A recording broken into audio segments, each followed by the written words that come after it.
everybody, I'm Dan Heinrich with GM Financial. Today we're going to have a rep calibration session. We try to bring our reps in quarterly for a training session where we can review and get everybody on the same page. This is our opportunity to make sure that our reps that are on the road, dealing with the auctions every day, are being consistent and working together as a team. So what we're going to do today is we're going to walk a couple of cars. We're going to do it as a group. We're going to walk through and look at these vehicles and determine what type of reconditioning and repairs we should do on these vehicles. You know, this is something that we hope that the auctions can take back and look at and really help understand how our reps think. You know, the more that we're on the same page together between the auctions and our travel reps, the easier it'll make this partnership. So we really look forward to what we have in store today and hope that you get a lot out of it. Thanks guys for being a part of this. Hello, I'm Chris Watkins with AmeriCredit GM Financial. I'm the External Operations Manager. Been with the company for 10 years now. Been in the asset remarketing side of the business for 20 plus years. And my home base is Dallas-Fort Worth. Hi, my name is Alan Morris. I live in Colorado. I've been with AmeriCredit for 3 years and in the automotive marketing industry for 13 years. Hi, I'm David Heslett, Garden Grove, California. Been with AmeriCredit for 14 years, been in auto finance for 17. Hi, my name is Josh Hunt. I'm from Grapevine, Texas. Been with AmeriCredit for 3 years now, and in the auto marketing industry for 6. I'm Drew Smith. I'm from Fort Worth, Texas, and I've been with AmeriCredit for almost 7 years and was with Manheim for 4.5 before that. Hi, I'm Joe Brown. I'm from Middletown, New Jersey. I've been in the auto industry for about 15 years.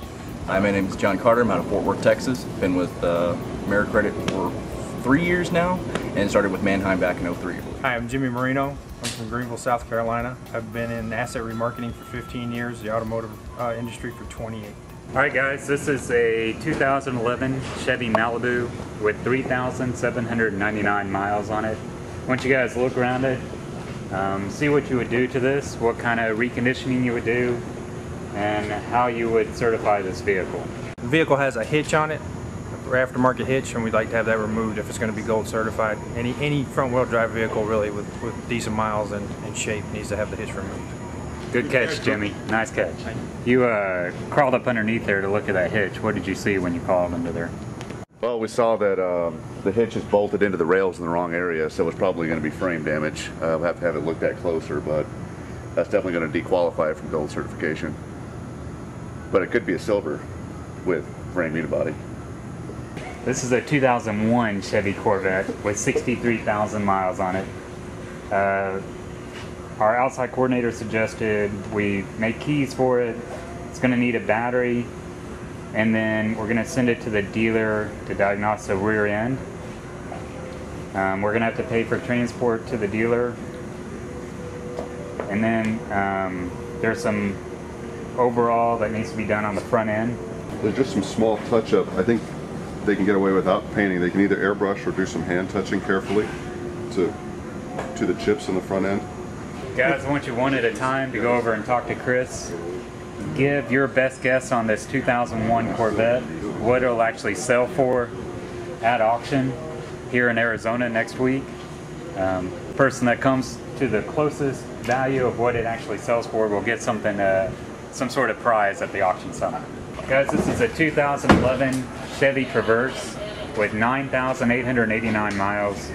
Our outside coordinator said that this would be a gold certified vehicle. Only charge would be to certify this car. The seats were left out, and that's a problem for the detail shop. They need to be bringing those seats up. The reason why is we want dealers to know that all the seats are present. Joe, when you're looking at this car, what are you looking for when the car is this new with that low of miles? I'm basically looking for you know, just excessive wear, internal. All the wheels are in good shape. Good tread on the tires. This car, will it do different in different type of markets based off of competition at the auction or dealers on the lane? You know, where is the best place for a 11 Chevy Traverse? First question is it all-wheel drive or two-wheel drive? In north markets, the four-wheel drive vehicles do quite a bit better than they do in the south. Two-wheel drive market, always bring them to the south if we can. Jimmy, on this car, besides putting a gold certified sticker on it, do you do anything else to it? You could use a little PDR. It has 2 panels that could use some PDR. Car this nice needs to be perfect, so the investment in PDR makes sense on this vehicle. Alan, can we certify this car with 2 panels that have PDR dents in them? Silver certified. I think to make it gold, Jimmy's right, we need to do the PDR on 2 panels. So everybody knows that if we're going to gold certify a vehicle, everything's complete on the car. Doesn't need any repairs. This is a 2010 Mitsubishi Lancer Evo. Our outside coordinator suggested that we touch up the rear right door, that we look at the rear bumper, wet sand and buff. We also do some PDR on the right rear door, and then certify this as a gold for just under about $175. Does everybody agree with those? The first thing I think about when I see an Evo, a Lancer Evo, is has the drivetrain been abused, because they're little race cars. So the first thing I would do is send it to the shop for a mechanical inspection, and then I would agree with the body repairs. Josh, looking at the bumper, will that come out with a wet sand and buff? I would try a wet sand and buff first and see if it would come out, but some of that is pretty deep. It's hard to tell if some of that is transfer, if it's black transfer, or if it's gotten down into the primer. How do you recommend an auction making that decision whether they should wet sand and buff that or go a little deeper? For them to go ahead and just run it through run it through the buffing process once, see if it would come off, and then if it doesn't, then take it a step further and go from there. Do you want them contacting you first before they do anything on this? No, it should only be about around maybe half an hour or so, just to buff that panel, see if it will come off, and if it does, we're good. If it doesn't, then they'll need to submit an estimate, because it's more than likely going to be over $200. Great. There is a PDR request on this as well. So PDR, wet sand and buff, and then touch out the overall. You just have to see how that turns out, because I don't know that it's going to turn out the right way. Right. So if they PDR this and then touch it up, is it a gold certified then? That's what I'm saying. After they do that, you have to see it. Okay. You have to evaluate it. Sometimes it comes out great. Sometimes it comes out looks worse. Is anybody going to spend money on this car to fix those? No. Not paintwork. PDR, yes, but not anything. Not paintwork. Okay. All right. Okay. Is it going to add any value to fix those? No. No, it actually could detract. Right. Okay. Good. Do you change oil on these type of vehicles? Definitely. Yeah. Have them change the oil on the gold certified units, especially sports cars. Right. It's a 2010 Chevy C1500. Right now he has it as a silver certified, but he has some things that he'd like to get done on this. Our outside coordinator suggested on the right bedside, dent and scratch to repair and refinish at 7 hours. Also to PDR the right fender. There are 3 wheels that he recommended on replacing, as well as putting a bed liner and rail caps on top, and then some wheel skins. Overall, it's around $800 for the estimate, and he suggested if we can get everything done on this, that we could move it to a gold certified vehicle. If you approved $900 worth of repairs, would you move this to gold? If I approved $900, no, I would not. I still think it'd be a little too rough to be a gold, being an 010. There's just a lot of little things all around it that you're just gonna, every time I walk around this truck, I see 1 or 2 more things that I would need to fix. You also have these homemade Nerf bars that just look ugly. John, on this car, if you put the wheel skins on it, so now you have chrome looking wheel skins, would you also put chrome covers on this or even the door handles? I probably wouldn't. I'd leave that up to the dealer. Leave it as OEM as possible. Let them make any upgrades that they choose to. When do you put pinstriping on vehicles? When they're just kind of plain and there's no moldings on them, or they're just flat surfaces all the way down, solid colors. Pinstriping really isn't in vogue anymore with the body lines on the newer model vehicles today. It just doesn't conform well with pinstriping. Most of your dealers are going to take them back. and take the pinstriping right back off the vehicles. Only exception to that for me would possibly be on a Mustang, like a plain Jane Mustang. To really, a lot of times they can get those sport striping packages. Something like that I would do. Guys, on this truck, it only has 20,000 miles on it. Would anybody send this back to the dealer for warranty work? Yes, if it needed any mechanical, I'd send it to the dealer work. If this had a lemon law announcement on it, how does that impact the way that you do reconditioning on this vehicle? If it had a lemon law announcement on it, I'm not going to probably do anything to it. We're going to run it as is. Try to do a buyback through the office on the dealer. This is a 2009 Pontiac G6. The front bumper, we want to do some rework and refinish that. Also the rear bumper, there are some scratches on the back.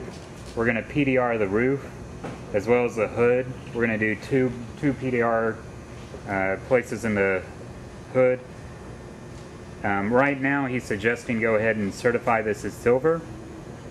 My question, Josh, would be, would you do that and certify this as a silver vehicle?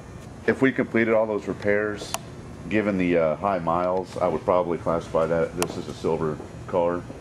It still will have a little bit of edge to it, but it's not going to be anything that will keep it out of the program. We'll still have, you know, a little bit of damage to the wheels, but it's very minor, and those are the kind of vehicles we want in the silver program. However, being an 09 with 74,000 miles, I'd be real careful about how much money I would spend on it. The MMR on this is $7,475. The estimate for this is $600. Would you do all the work on this vehicle? Yes, I would.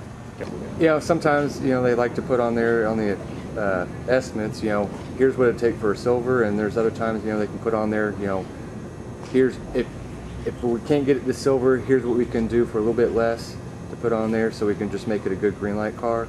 So that helps us out making decisions a lot. This vehicle here is a 2008 GMC Acadia, 74,000 miles on it. The estimate on this is under $200 to get it to silver. So of course our outside coordinator would not send an estimate into us, but would you do additional work to get it to a gold? It can't be a gold. It can't be silver. Why is that? 85% of it's been painted. Just about everything but the hood and the front bumper. All the way down inside, lift gate, all the way up the other side. Drew, how do you tell that it's been painted? It's got all kinds of trash in the paint, both sides, and the lift gate's actually pretty poor, and it's starting to peel away where they goofed it up. And it doesn't look good at all. There's no badges on the back, and it's just got bad paint work on it. And there's, I don't know if you can pick it up on camera, but there's all kinds of trash in it. When this car came in as a repossession, it's going to be extremely dirty, more than likely, and you may not see that until it gets washed. On this one, like Dan was saying, if it was dirty, you might not be able to see the paintwork on it, but on all the edges when they do this stuff, if they don't do it real well, especially this one, you can feel the tape line, so you know you got to start looking for something else. The estimate came in as a silver certified. Obviously, we're not going to have this as silver now that we, looked at it further. What are you going to do to this car? You do the minimum amount of value-added recon that you could to it. If it needed a one tire, if it needed just something to spiff it up a little bit. The car still has value. It's just not a certifiable vehicle. Go ahead and tell me, what are you going to do to this vehicle? I probably have them take the tape out that's still stuck around the car where they painted it. Really, this one, there's not a whole lot to do to this car. It's sitting up on good rubber. It looks decent. That's all it can be. I mean, if it had a broken windshield, if the interior was really bad and needed some spot shot treatment, just really basic improvements to make it more worthwhile. All right, guys, this is a 2008 Hyundai Elantra with 72,000 miles on it. Our outside coordinator went ahead and tried to certify this for silver, but it failed. If it had passed, he would have submitted an estimate for the front and rear bumpers and PDR the roof, plus a windshield replacement. What would you do to this car knowing that it's failed the silver certified? And this vehicle failed for sludge, so that is going to be an announced condition. The only thing I could see wrong with it would just be replacing the wheel covers. Got a crack here on this one, a couple of scratches on the other ones, $50 for a set of wheel covers, and get a detail. Well, a lot of the times when we see damage on a repo, it's repair damage, and then we have damage on top of damage, and some of the damages were actually poor previous repairs, and that has damage on top of that, so it adds to the problem, and that sometimes makes a difference in how we repair it. Like, instead of being able to paint the bumper on this car, if we decide to replace it, we'd have to replace the whole bumper instead of painting it. Like on this bumper, you can see right across here the paint works really poor, and the bumper's already been hit. It's all waved, and then it's been hit again recently and broken on the top. So you couldn't really just repair this part of the bumper. You'd have to replace this bumper. So I'm going to walk up on this one and notice already it's a limited, it's got leather, it's got a roof, it's got wheels. I'm going to set my floor a little bit higher because MMR is not going to count for that. And I'm just going to walk it. I know they want to do the rear step pad on it and do a little PDR, so you know that would have been fixed, so we'd be good to go. Walk around the vehicle, making sure everything's good, be taking notes on damage so I could adjust my floor. They had it down for a step pad. All right, we got that fixed. We're good to go. Their estimate was 190 bucks. And then all of a sudden I noticed we're missing an antenna. So we need to get an antenna, so say that's 15 bucks. That just sent them over their $200 limit. Now they have to submit an estimate. So that would be important for them to do that, so we make sure they get paid. Make sure the inside looked good, which it does. Got a leather, like I said. Got a roof.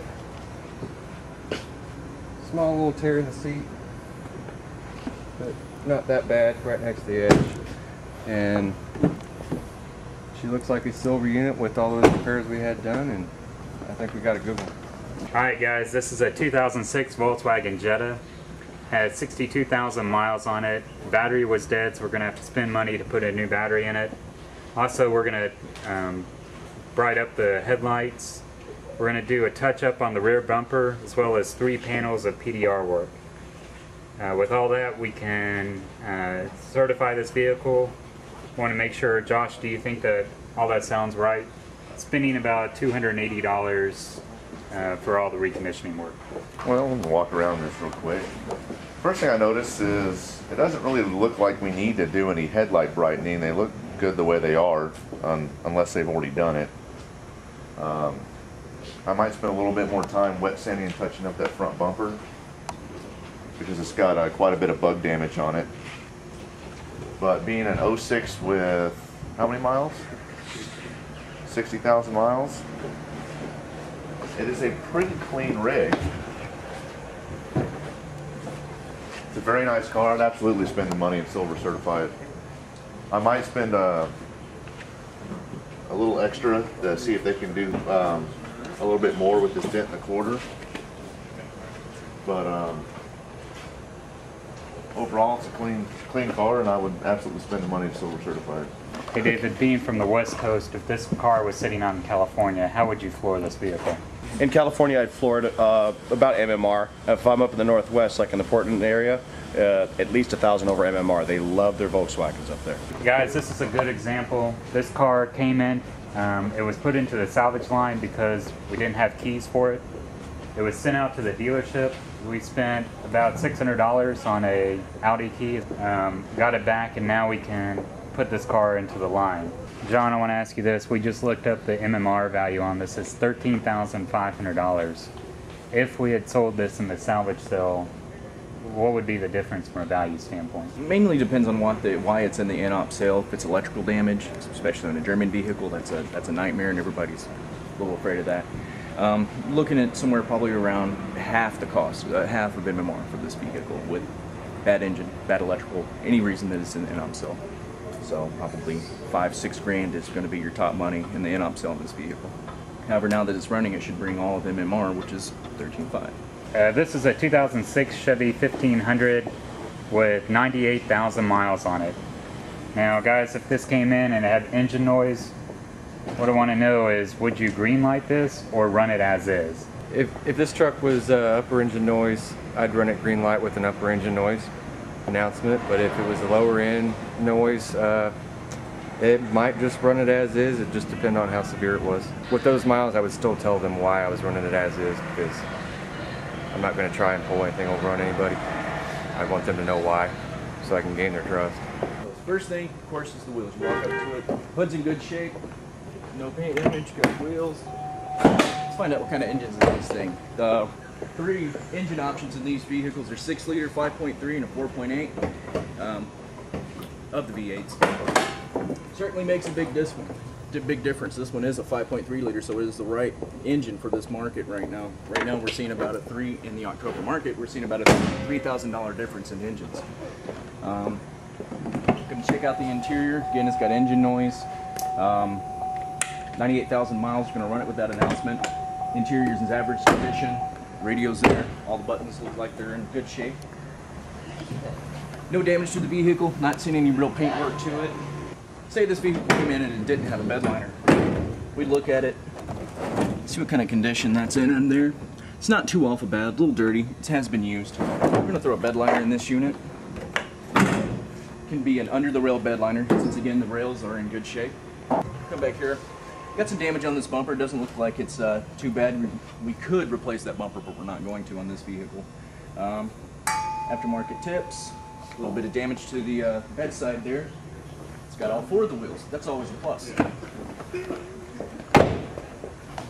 And we're done. Gonna deduct about $1,000 because of the damage to the rear bumper. That's about the going rate for that right now. Got a bumper and about 5 hours worth of body repairs to that bedside there. Deduct that from the price. Deduct the engine noise from the value as well. Roll it. 6 Infinity. It has about $500 worth of repairs on it. Has 81,000 miles on it. A couple of things we're going to do is on the left front door, there's a deep scratch. Spent about 3.5 hours on. Hood, left fender, and the right fender we're all going to wet sand and buff. The front end and left quarter we're going to touch up, and then we're going to put a new windshield. Josh, why don't you go ahead and walk this like you would and see if there's anything else that you would do on this vehicle. Okay, well, first off, I see that they've checked it for green light and it's passed, so that's a big plus. First thing I do is I walk up to the front of it, and you can see that the paint's quite a bit faded. Looks like the auction's going to try to wet sand the hood and the fenders, try to get a lot of that sun damage out. Absolutely replace the windshield. The scratch in the door, it's kind of a judgment call on whether or not you're going to paint it or not, because you are just green lighting the vehicle. You're not trying to certify it. I always like to get up and look at the roof of vehicles, just to check and make sure that there's no major damage, no hail damage on the roof.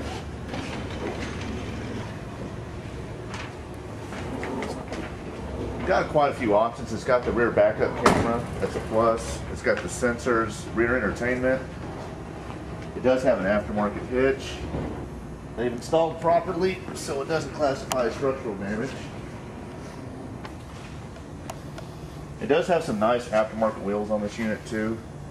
The tires don't have a whole lot of rubber left on them, but they're still in pretty good shape for some 24s, which is good because that would be a major deduct if the tires were bald. After looking at the whole vehicle, I would probably go ahead and paint that door, wet sand the panels, and pretty much do everything that the auction is requesting to do the vehicle. I want to see how much you think this car will be worth when it runs through the auction here in Arizona. So if you'll get with Chris, tell him what you think the value of this car will bring in 2 weeks. Alright, thank you again for watching this video. We really thought this was a great idea to be able to take some time and share some of the knowledge that our travel reps have with everybody at your auction. I do want to thank Steve Burrows for his time in putting all this together, as well as Manheim, Arizona for allowing us to facilitate it at their auction.